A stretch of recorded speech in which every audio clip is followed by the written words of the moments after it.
एक बार जंगल में खरगोश और कछुए की दौड़ की कहानी सबने सुन रखी थी। लेकिन यह कहानी उस दौड़ के कई साल बाद की है। अब खरगोश पहले जैसा घमंडी नहीं रहा था और कछुआ पहले से ज्यादा समझदार हो गया था। एक दिन जंगल में भयंकर सूखा पड़ गया। नदी का पानी धीरे धीरे खत्म हो रहा था। सभी जानवर परेशान थे। जंगल के दूसरी तरफ एक बड़ा तालाब था, लेकिन वहां तक पहुंचने का रास्ता बहुत लंबा और खतरनाक था। जंगल के राजा शेर ने कहा, हमें कोई ऐसा चाहिए जो जल्दी जाकर रास्ता देख आए। खरगोश तुरंत बोला, मैं सबसे तेज हूं, मैं जाकर देखता हूं। वह दौड़ता हुआ निकल पड़ा।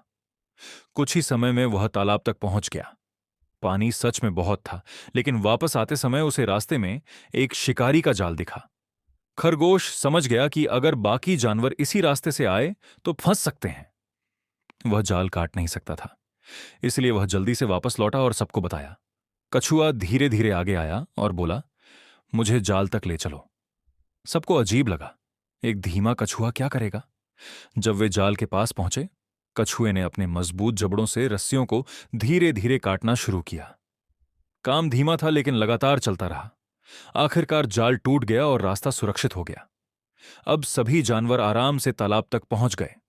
शेर मुस्कुराया और बोला, आज जंगल को बचाने में न तेजी जीती, न धीमापन, बल्कि तेजी और धैर्य ने साथ मिलकर जीत हासिल की।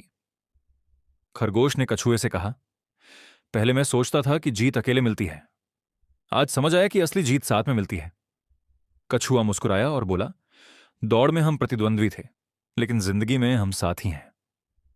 सीख, कभी कभी जीतने के लिए तेज होना जरूरी नहीं, एक दूसरे की ताकत को समझना ज्यादा जरूरी होता है।